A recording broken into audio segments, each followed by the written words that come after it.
Começa agora o Gospel News. Hoje é terça-feira, dia 16 de setembro de 2025. E eu sou Karen Crisóstomo. Nós vamos juntos aqui pela Rede Gospel de televisão e também pelo YouTube, Rede Gospel TV Oficial, com as principais notícias do Brasil e do mundo. Vamos aos destaques de hoje. Secretário americano promete resposta ao Brasil nos próximos dias e acende alerta no Palácio do Planalto. Hugo Motta sinaliza a urgência do projeto da anistia após reunião com o presidente Lula. Autoridades brasileiras aguardam vistos para viajar aos Estados Unidos em meio à guerra diplomática.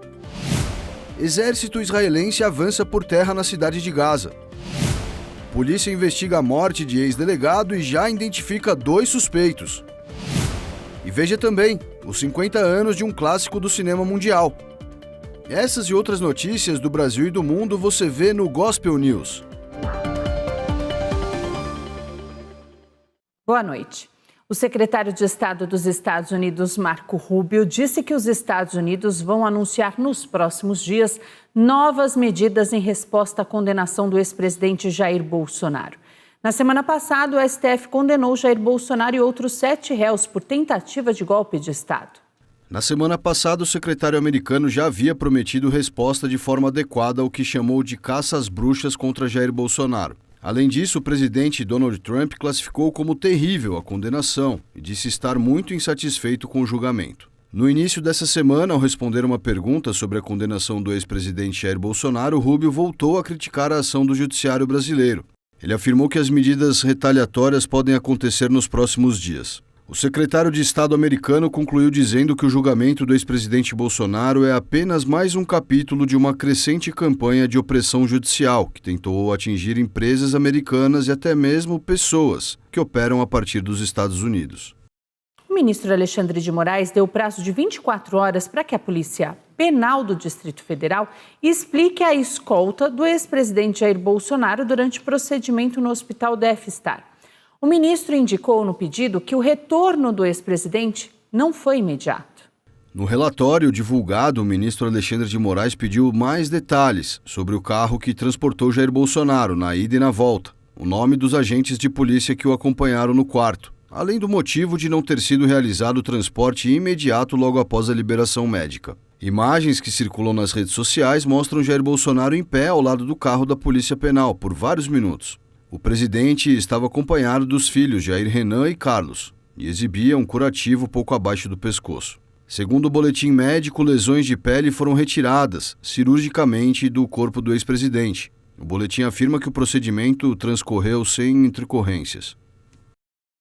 Deputados do Centrão articulam um apoio a um projeto alternativo para favorecer os presos de 8 de janeiro.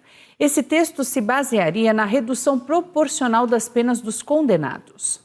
O projeto de autoria do deputado Fausto Pinato pode ganhar apoio e um pedido de urgência para ter a tramitação acelerada. O líder do Podemos, Ricardo Gambale, também está negociando junto a lideranças partidárias um pedido de urgência ao texto de Pinato. A ministra das Relações Institucionais, Gleisi Hoffmann, também tem dito a interlocutores que a redução de penas pode ser discutida como um caminho para barrar um projeto mais amplo de anistia. O Planalto trabalha para enterrar o projeto costurado pelo PL, que prevê perdão mais amplo, inclusive para o ex-presidente Jair Bolsonaro. Segundo os deputados, o projeto pode ser usado para aliviar a pressão da anistia sobre o presidente Hugo Motta, embora não conte com a simpatia da oposição, que defende uma anistia ampla, geral e irrestrita sobre os condenados pelo 8 de janeiro.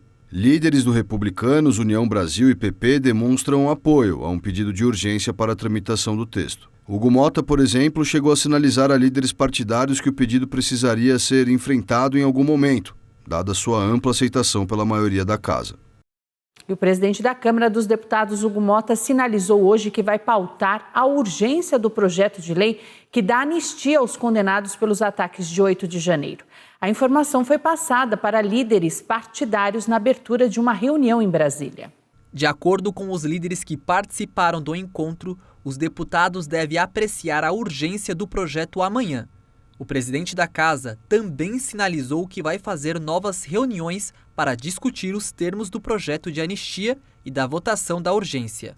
Motta se reuniu no início dessa semana com o presidente Lula e ouviu dele uma oposição à anistia aos participantes do 8 de janeiro. As pressões estão dos dois lados da história. Hugo Motta chegou a afirmar que a pressão para pautar o projeto aumentou após a condenação do ex-presidente Jair Bolsonaro na semana passada. Além disso, deputados da oposição, o governador de São Paulo, Tarcísio de Freitas, e o senador Ciro Nogueira também estão apoiando o projeto. Mas Motta deve seguir os apelos de Lula e também da base governista. É esperado um projeto restrito e sem anistia ampla. A ministra de Lula, Gleisi Hoffmann, afirmou que a base governista vai se posicionar contra e trabalhar para derrubar o pedido de urgência. O ministro Alexandre de Moraes determinou que Débora Rodrigues, conhecida como Débora do Batom, permaneça em prisão domiciliar para cumprimento da pena. Débora escreveu na estátua à Justiça, perdeu o anel e foi condenada a 14 anos de prisão. O Instituto Brasileiro de Geografia e Estatística mostrou hoje que a taxa de desemprego no Brasil recuou para 5,6% no trimestre encerrado em julho. O resultado colocou o desemprego no menor nível desde 2012. Segundo a Pesquisa Nacional por Amostra de Domicílio, a desocupação atingiu pouco mais de 6 milhões de pessoas no trimestre, o menor número desde o fim de 2013. Já a população ocupada chegou ao recorde de 102 milhões de pessoas. Desse total, o número de empregados com carteira assinada também foi o mais alto já registrado, somando 39 milhões. O IBGE disse que os setores que mais contrataram foram a administração pública, saúde, educação e serviços sociais. Juntos, somaram mais de 522 mil empregos. Além deles, serviços ligados à informação, comunicação, finanças, administração e agropecuária também apresentaram bons números. Os dados mostram também que as pessoas ocupadas receberam cerca de R$ 3.484 por mês no trimestre terminado em julho. O valor cresceu 1,3% no período e registrou crescimento de quase 4% quando comparado ao mesmo período do ano anterior.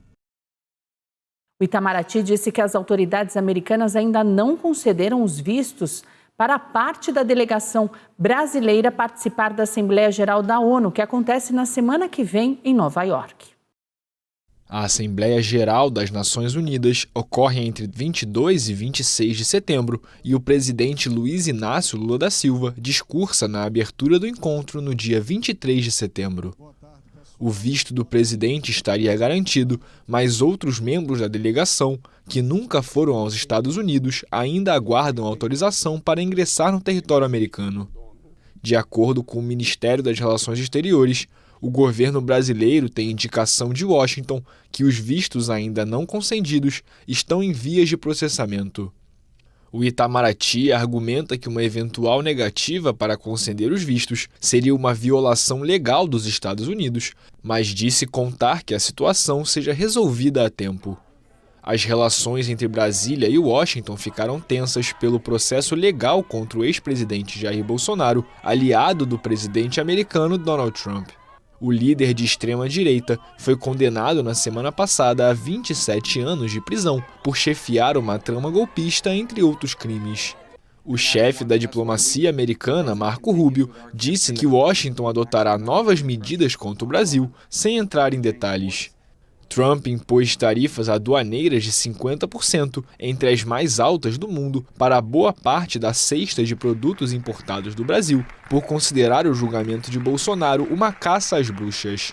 Washington também revogou os vistos da maioria dos ministros do Supremo Tribunal Federal e do ministro da Justiça e Segurança Pública, Ricardo Lewandowski. Como é o país sede da ONU, os Estados Unidos têm acordo com a organização para não limitar os vistos das delegações dos países representados na Assembleia Geral, regra que costumava ser respeitada mesmo nos momentos mais tensos da Guerra Fria. O presidente dos Estados Unidos, Donald Trump, assinou um decreto para enviar tropas da Guarda Nacional para a cidade de Memphis, no Tennessee. Ele afirmou que a região tem a maior taxa de crimes contra a propriedade e a terceira maior taxa de homicídios do país.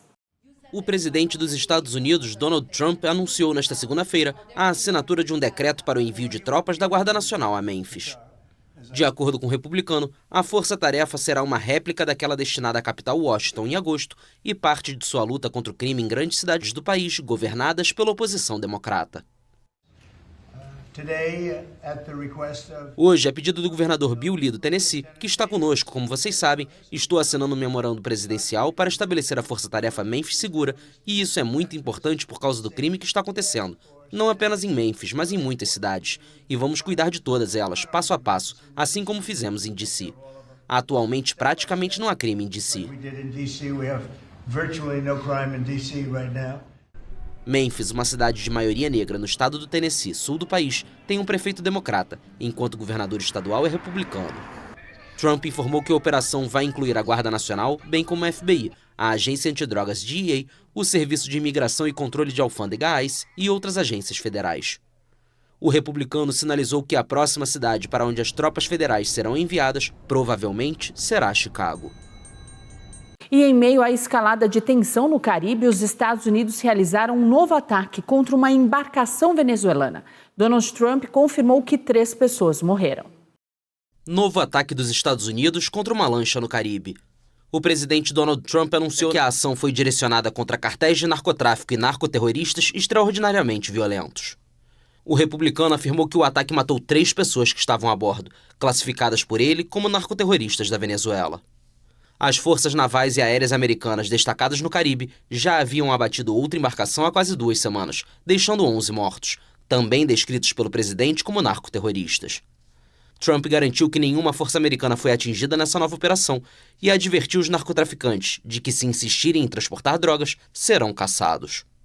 Mais cedo, em Caracas, o presidente venezuelano Nicolás Maduro falou sobre a atuação dos Estados Unidos nas águas do Caribe e se mostrou disposto a revidar se necessário. Não é uma tensão, é uma agressão em toda a linha, é uma agressão judicial. Não é uma tensão, é uma agressão total. É uma agressão judicial quando nos criminalizam, uma agressão política com suas declarações ameaçadoras diárias, uma agressão diplomática e é uma agressão militar contínua. E a Venezuela está empoderada pelo direito internacional para confrontar plenamente essa agressão. Não é tensão, é agressão.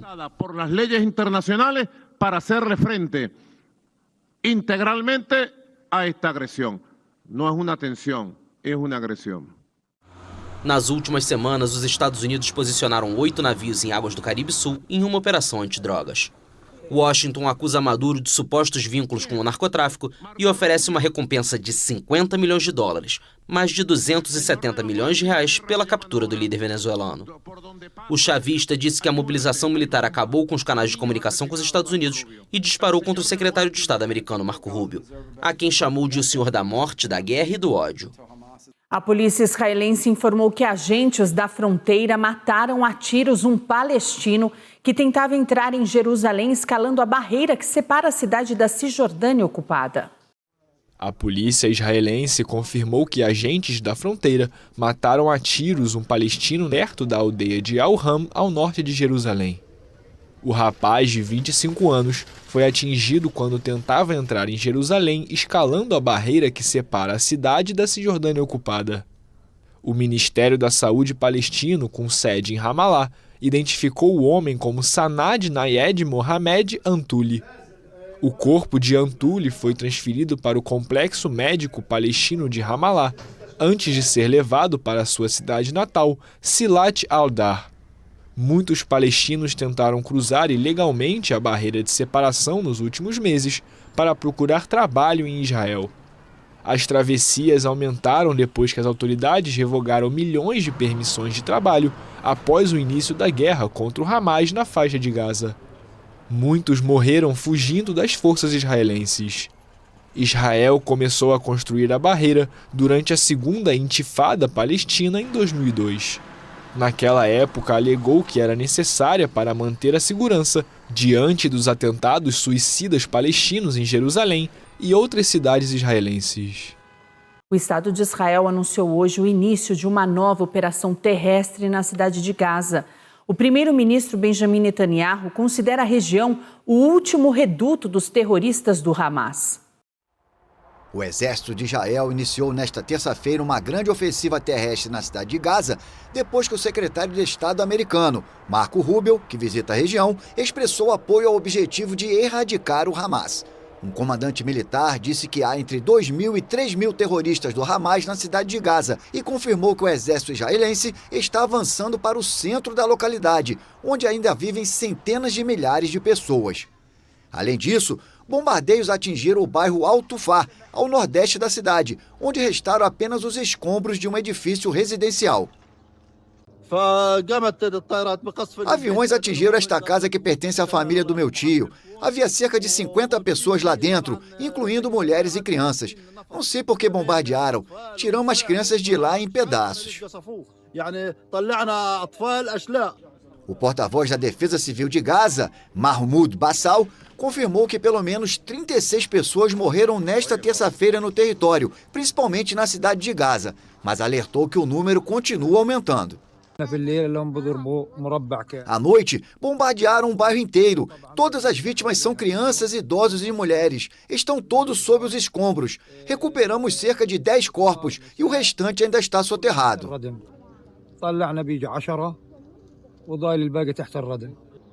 A ofensiva israelense foi amplamente condenada e o chefe de direitos humanos da ONU exigiu o fim da carnificina. O mundo inteiro clama por paz.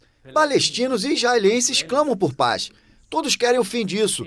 E o que vemos é uma nova escalada que é total e completamente inaceitável. Uma comissão de investigação da ONU acusou Israel de cometer um genocídio no território palestino e responsabilizou o primeiro-ministro Benjamin Netanyahu e outras autoridades israelenses. Israel criticou o relatório tendencioso e falso. A cidade de Gaza já está em grande parte em ruínas após quase 2 anos de guerra, desde o ataque fatal do grupo islamista Hamas em 7 de outubro de 2023, que desencadeou o conflito. Os islamistas mataram 1.219 pessoas, a maioria civis. Das 251 pessoas sequestradas, 47 continuam em cativeiro em Gaza. 25 delas estão mortas, segundo o exército israelense. A campanha de retaliação israelense deixou mais de 64 mil mortos em Gaza, também civis em sua maioria, segundo números do Ministério da Saúde local, que a ONU considera confiáveis. O presidente da Espanha, Pedro Sánchez, elogiou os protestos no país em favor da Palestina. Milhares foram às ruas durante o final de semana. O presidente do governo espanhol, Pedro Sánchez, voltou a defender os protestos pró-palestinos durante a volta da Espanha. No domingo, milhares de manifestantes impediram a conclusão da última etapa da prova de ciclismo, invadindo o percurso dos atletas no centro de Madrid. O líder socialista, que fez da causa palestina uma de suas prioridades, considerou que até que a barbárie cesse, nem a Rússia em guerra na Ucrânia e nem Israel devem participar de nenhuma competição internacional. Sentimos, como dije ayer, uma profunda admiração e respeito por nossos deportistas. Sentimos, como disse ontem, uma profunda admiração e respeito pelos nossos atletas, pelos ciclistas da volta da Espanha. Por isso, colocamos a sua segurança acima de qualquer outra questão, mas também sentimos um imenso respeito e uma profunda admiração por uma sociedade civil espanhola que se mobiliza contra a injustiça e defende a sua ideia de forma pacífica. E creio que o debate que se abriu aqui sobre o que aconteceu ontem em Madrid deve crescer e chegar a todos os cantos do mundo. Em Madrid, em Espanha, deveria crescer e chegar a todos os rincones do mundo. O diretor da competição afirmou que os protestos contra a presença da equipe Israel Premier Tech deveriam ter ocorrido sem alterar a corrida. E esclareceu que o direito de admissão e participação é de responsabilidade da União Ciclística Internacional. Acho que poucos comentários são necessários em relação ao que vimos ontem. As imagens falam por si. Acho que é absolutamente inaceitável. O episódio de domingo gerou fortes críticas por parte da oposição de direita. Alberto Núñez Ferró, líder do Partido Popular, acusou o governo de ter permitido e induzido a interrupção da volta, uma situação que classificou como ridícula e que acabou sendo televisionada em todo o mundo. Em Jerusalém, o ministro das Relações Exteriores de Israel, Gideon Sar, disse que o chefe de governo espanhol e seus ministros comunistas incentivaram a violência e elogiaram aqueles que a praticaram ao apoiar o abandono da prova. Líderes árabes e muçulmanos pediram a Doha a revisão das relações diplomáticas e econômicas com Israel após o ataque sem precedentes contra líderes do Hamas no Catar.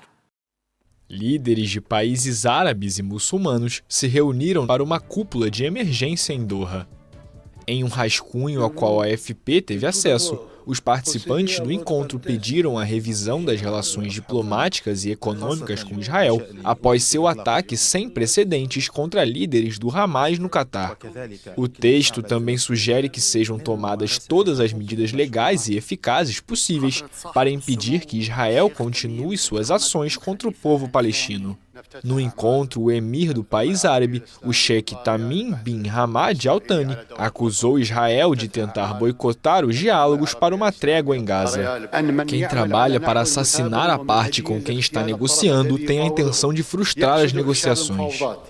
O presidente palestino Mahmoud Abbas aproveitou a ocasião para reforçar que o governo de extrema-direita de Israel não podia ser um parceiro na segurança e estabilidade do mundo árabe.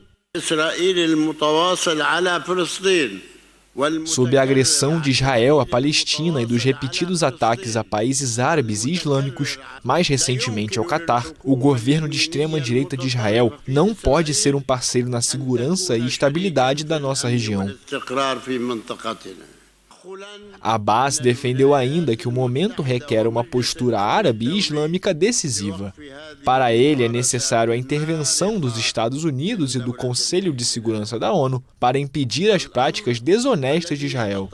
O ataque israelense da semana passada, em Doha, foi direcionado contra uma reunião de líderes do Hamas, que examinariam uma nova proposta americana visando um cessar-fogo na faixa de Gaza. 5 palestinos membros do Hamas e um policial do Catar morreram no ataque. Catar, Estados Unidos e Egito vinham atuando como mediadores entre Israel e o Hamas no atual conflito. E a economia da China segue em desaceleração. Os números indicam que a produção industrial e o consumo cresceram ao ritmo mais lento em quase um ano. O Escritório Nacional de Estatísticas divulgou dados que apontam que a economia chinesa mostrou mais sinais de desaceleração em agosto. Os números indicam que a produção industrial e o consumo cresceram ao ritmo mais lento em quase um ano. A segunda maior economia do mundo enfrenta dificuldades para obter uma reativação completa desde o fim da pandemia de Covid-19, com seu antes vibrante setor imobiliário agora mergulhado em uma crise da dívida e exportações que enfrentam dificuldades crescentes. A tendência contribuiu para uma queda na confiança dos consumidores, que afetou os gastos e colocou em risco o objetivo oficial de crescimento para este ano, estabelecido pelo governo ao redor de 5%. Em agosto, a atividade industrial chinesa cresceu 5,2% na comparação com o período homólogo do ano anterior, o ritmo mais lento desde o mesmo mês do ano passado. O resultado ficou abaixo da previsão de analistas entrevistados pela agência Bloomberg, que era de mais 5,2%. O Escritório Nacional de Estatísticas também indicou que as vendas no varejo, principal indicador de consumo, subiram 3,4% no mês passado. Este é o ritmo mais lento desde novembro e igualmente inferior aos 3,8% estimados na pesquisa da Bloomberg. E no próximo bloco, polícia investiga a morte de ex-delegado na Baixada Santista. E Ítalo Santos e marido são denunciados por exploração sexual.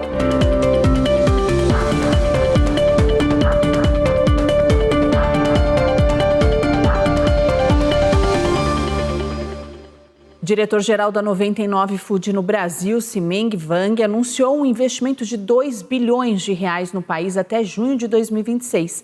Segundo ele, o valor será aplicado na criação de pontos de apoio para entregadores cadastrados na plataforma. O anúncio foi feito depois de uma reunião fechada entre o presidente Luiz Inácio Lula da Silva, o CEO da empresa chinesa Didi99, Will Wei-sheng, e o diretor-geral da 99 no Brasil, Simeng Wang. Segundo Wang, atualmente 700 mil motociclistas estão cadastrados na plataforma. De acordo com o diretor-geral da empresa no Brasil, a previsão é que os pontos de apoio sejam instalados em todas as capitais e seja um espaço para que entregadores consigam descansar com banco, cadeira, sofá, água, banheiro e também para carregar os telefones. A empresa espera gastar 50 milhões de reais nesse investimento.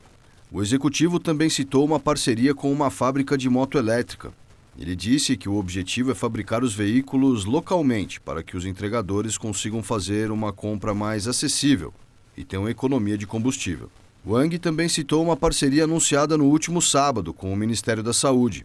Segundo o empresário, vouchers serão oferecidos para pacientes irem gratuitamente pela plataforma para consultas ou cirurgias em hospitais públicos. Wang afirmou que a parceria já está valendo para 49 hospitais, mas não deu mais detalhes sobre o programa.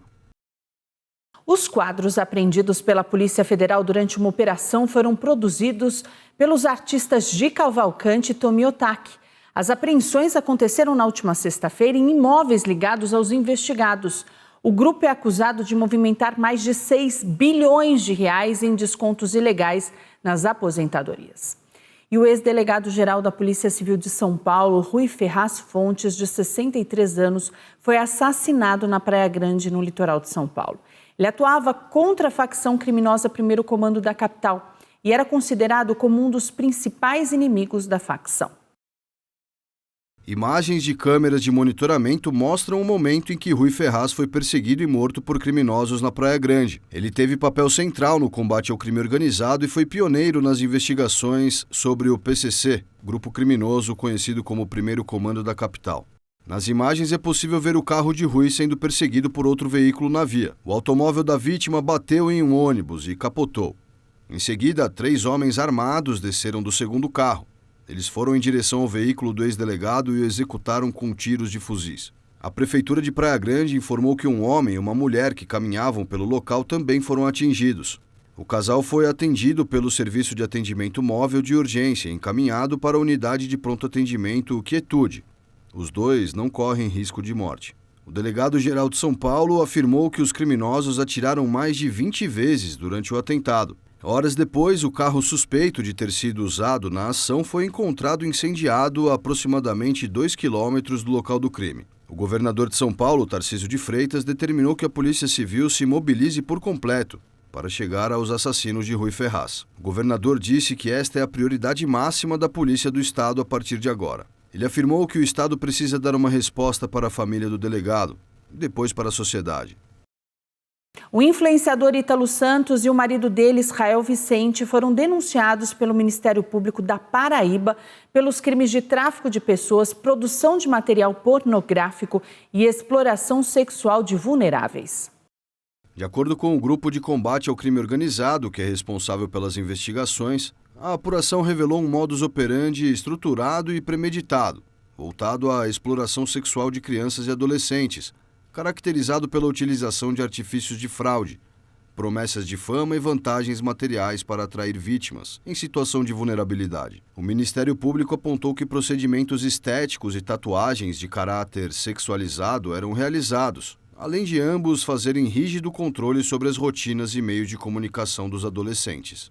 O GAECO afirmou também que Ítalo e o marido gerenciavam e aliciavam adolescentes e suas famílias, cheios de promessas. Além disso, afirmou ainda que os 2 trabalhavam na geração e divulgação de conteúdos de cunho sexual em redes sociais, com a finalidade de monetização e aumento de engajamento digital. O advogado do casal, Felipe Casimiro, disse para a reportagem que muitos pedidos para soltar Ítalo e o marido foram protocolados para a justiça e ainda aguardam decisão. A defesa disse acreditar que a prisão se encerre nos próximos dias.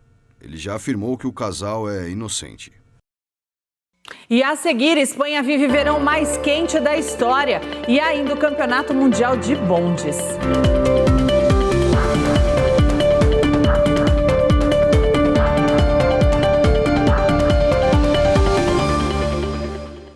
A Espanha viveu o verão mais quente desde o início dos registros. Uma onda de incêndios causou mortes e muita destruição. A Espanha viveu seu verão mais quente já registrado, com uma temperatura média de 24,2 graus Celsius, superando o verão de 2022, que detinha o recorde até agora. A Agência Estatal de Meteorologia, a EMET, informou nesta terça-feira que trata-se do verão mais quente da série histórica, que começou em 1961. O calor superou em 0,1 graus o de 2022. A Espanha, país europeu na linha de frente das mudanças climáticas, mostra a tendência de verões muito mais quentes. O porta-voz da EMET, Rubem Del Campo, detalhou que 9 dos 10 verões mais quentes desde que há registros ocorreram neste século. O verão incluiu um mês de junho que foi brutal em termos de temperaturas, com o desvio mais acentuado de toda a série desde 1961, com 3,6 graus acima do normal. Após um julho que trouxe algum alívio, agosto novamente foi um mês extremamente quente, igualando ao ano de 2024 como o mais quente já registrado. Em agosto, ocorreu uma intensa onda de calor de 16 dias, uma das mais importantes que afetaram a Espanha desde que há registros. Essas altas temperaturas agravaram uma das piores ondas de incêndios florestais que assolou o país nos últimos anos, deixando 4 mortos e mais de 350 mil hectares queimados. Começou nesta semana em Los Angeles uma exposição que celebra os 50 anos do filme Tubarão, um dos maiores sucessos de bilheteria da história do cinema. O diretor americano Steven Spielberg lembrou que as tumultuadas filmagens quase atrapalharam a carreira dele. Tubarão, o filme que impulsionou a carreira de Steven Spielberg, completa 50 anos. Para comemorar, o Museu da Academia em Los Angeles inaugurou uma exposição especial, a maior dedicada a um único filme até hoje no local. A mostra reúne mais de 200 peças em diversas galerias, além do modelo mecânico de tubarão usado na filmagem, que faz parte da exposição permanente. Queremos dar aos visitantes uma oportunidade única de ver objetos do filme, imergir nesses sets e realmente aprender muito sobre toda a criatividade e engenhosidade empregadas na produção desse filme.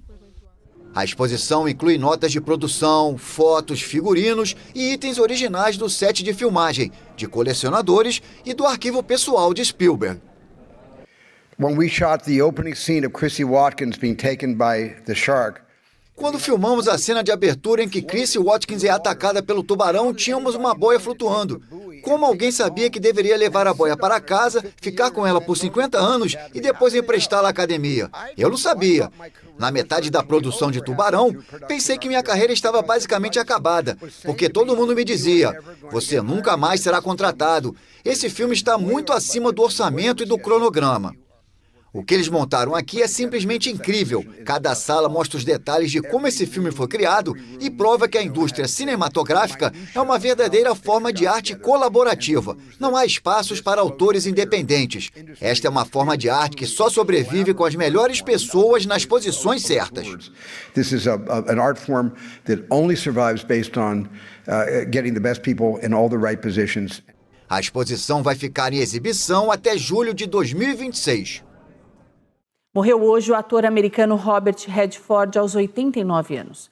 Em comunicado, a família pediu privacidade, mas disse que a passagem dele aconteceu nas montanhas de Utah.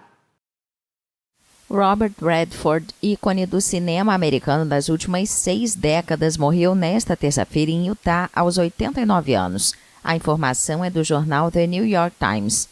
A publicação detalhou que Robert faleceu enquanto dormia e não foi divulgada uma causa específica da morte, segundo um comunicado de Cindy Berger, CEO da empresa de relações públicas Rogers & Cowan PMK, citada pelo jornal. Com sua beleza e talento, Robert Redford foi um ecologista comprometido, independente e próspero. O galã de cabelos desgrenhados estreou em grande estilo ao lado de Paul Newman como o simpático criminoso no faroeste Butch Cassidy de 1969. Também estrelou outros grandes clássicos, como Golpe de Mestre e Todos os Homens do Presidente. Após 20 anos como ator, migrou para trás das câmeras, tornando-se um diretor vencedor do Oscar por Gente como a Gente em 1980 e cofundador do Festival de Cinema de Sundance para aspirantes a cineastas independentes. Ativista ambiental, Redford também lutou pela preservação da paisagem natural e dos recursos de Utah, onde morava. Robert Redford Jr. nasceu em 18 de agosto de 1936, em Santa Mônica, na Califórnia. A cidade de Viena acolheu o primeiro campeonato mundial de motoristas de bonde. O título ficou com a seleção da Áustria, que desbancou outras 24 nações. Uma competição, para dizer o mínimo, curiosa e que contou até com brasileiros. Viena organizou no fim de semana um campeonato mundial de condução de bondes. Entre outras provas na capital austríaca, os participantes deviam transportar com cuidado uma xícara cheia de água. Uma tarefa nada fácil, mas não impossível. No total, os participantes tiveram que competir em 8 disciplinas. Diferente dos anos anteriores, os competidores não vieram apenas da Europa. Este ano comemoramos um aniversário muito importante, 160 anos de bondes em Viena. Decidimos fazer algo especial. Conversamos com os organizadores porque não queríamos organizar um campeonato europeu de bondes, mas um mundial. E deu certo. A disputa atraiu equipes de 25 cidades, como Rio de Janeiro, San Diego, Hong Kong e Melbourne. Manter a concentração, priorizar a segurança e manter o comprometimento com aquilo que a gente se propôs no nosso trabalho. No final, os anfitriões de Viena ficaram em primeiro lugar, seguidos pelos motoristas de Poznan, na Polônia, e Oslo, na Noruega. No próximo ano, o campeonato será realizado na capital polonesa, Varsóvia. A Federação Norueguesa de Futebol anunciou que a renda da venda de ingressos para a partida entre Noruega e Israel vai ser revertida para a organização Médicos Sem Fronteiras. O objetivo é ajudar os palestinos na faixa de Gaza. A Associação Norueguesa de Futebol anunciou que vai doar a renda obtida com a venda de ingressos para o jogo entre Noruega e Israel à organização Médicos Sem Fronteiras. A partida pelas eliminatórias europeias para a Copa do Mundo do ano que vem vai ser disputada no dia 11 de outubro, em Oslo.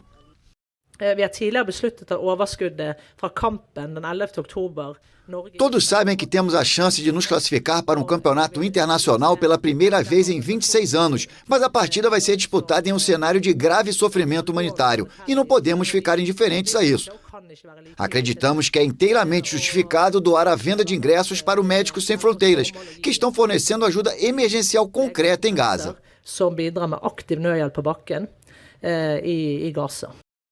O estádio Uleval, com capacidade para 27 mil espectadores, vai ser o palco do jogo e todos os ingressos já estão esgotados.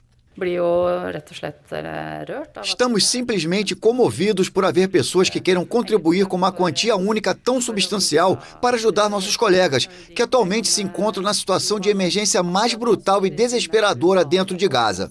Eles precisam de todo o apoio possível, tanto financeiro quanto em solidariedade.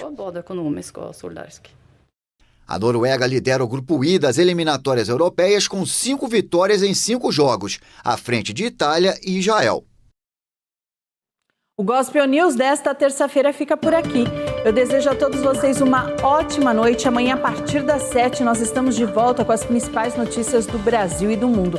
E não esqueça que daqui a pouquinho temos a transmissão diretamente do Renascer Hall Sede Internacional do Encontro Mensal Mais QV com Bispa Sônia Hernandes. A gente te deixa em boa companhia e amanhã a gente está de volta. Até lá, uma boa noite.